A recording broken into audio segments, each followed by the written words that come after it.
NBC4 Midday starts with breaking news this morning. A house in an East Side neighborhood leveled by an explosion. This is a live look at what's left from Chopper 4 right now. You can see extensive damage here. We're told firefighters pulled 2 people from the rubble here. Now, this all happened within the last 3 hours along North 20th and Atcheson Streets. The blast not only destroyed the house here, but damaged several surrounding homes. NBC4 has team coverage this midday. Tyler BACOME is live at the hospital with an update on the victims' conditions right now. NBC4's Matt Edwards talked to witnesses in the moments after the explosions. But we begin with NBC4's Olivia Fecto, who's live at the scene where firefighters are just now beginning their investigation. Olivia. Well, Mark, firefighters here at the scene say those 2 people were pulled from the house shortly after this explosion happened. And if you take a look behind me, you can see some of the damage. The wall of an adjacent house completely torn away. Debris covers the ground, and you can really get a sense of just how big that explosion is. You can also see it from the video from Chopper 4, just extensive damage all over this area here on the Near East Side. The Columbus fire chief tells us firefighters responded to this explosion about 8:15 this morning. The house where this all happened was a double, a 2-family home, just like many on this street. Firefighters pulled those 2 victims out of the house. The fire chief says most people in this area were not home at the time, and so firefighters were able to evacuate most of the rest of the nearby houses safely. The house that exploded, we're told, was owned by the Columbus Metropolitan Housing Authority, and no one was supposed to be living there. They reported to us that these properties should have been vacant, that they've had trouble with people breaking in, stealing copper and things. They were through the property on Monday and reported it was vacant on Monday, but one of the units already had the copper removed at that time.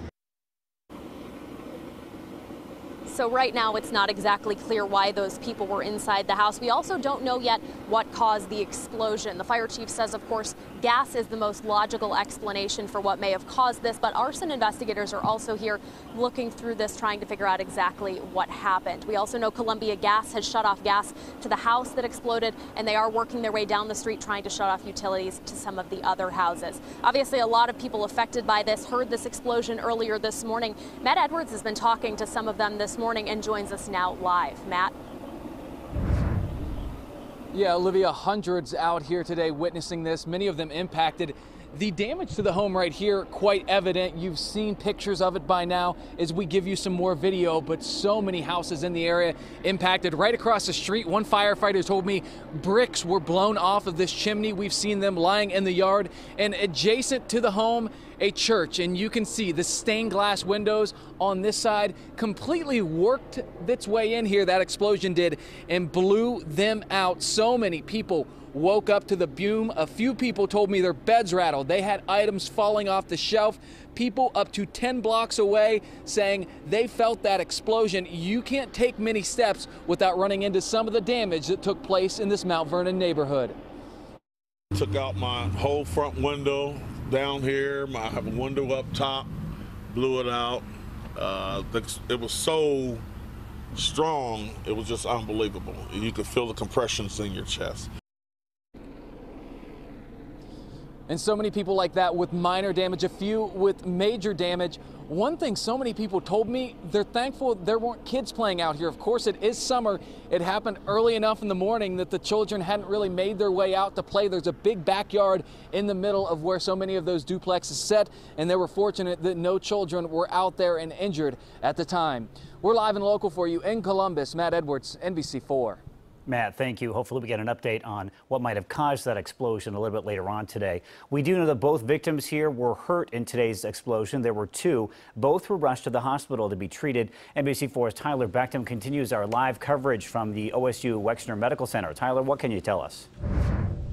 I can tell you, first off, Mark, I mean, one thing that hits me when you hear those descriptions of what the explosion sounded like, and then when you see the damage, it's amazing anyone walked out of that alive. But we do know 2 people were brought here to OSU WEXNER Medical Center, and we're being told they are in critical condition. Brought here because of the burn unit here at OSU. We're not being told much more information beyond that.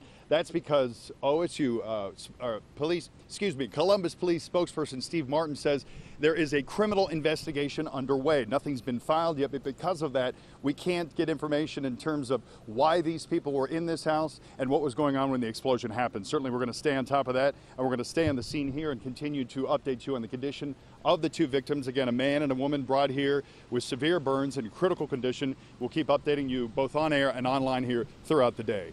For now, local for you at OSU Medical Center, Tyler Beckham, NBC4. All right, Tyler, thank you for that update. Taking a look at your screen right now, this is what that home looked like back in February, a two-story duplex. And then on the right now today, these photos taken by our NBC4's Matt Edwards just recently, showing a completely different story. The house now entirely rubble, completely unrecognizable from before. And the damage here was not strictly contained to just that home. In these photos we just got into the newsroom, stained glass at a nearby church was also completely blown out or damaged from the explosion just in the proximity of this blast. We will, of course, continue to update you on the investigation here into what might have caused this and the aftermath, and an update on those victims here on the air and on our website, NBC4i.com. You can also stay up to date on breaking news like this through the NBC4 News app. You can get breaking news alerts sent right to your smartphone or device. It's free in the App Store.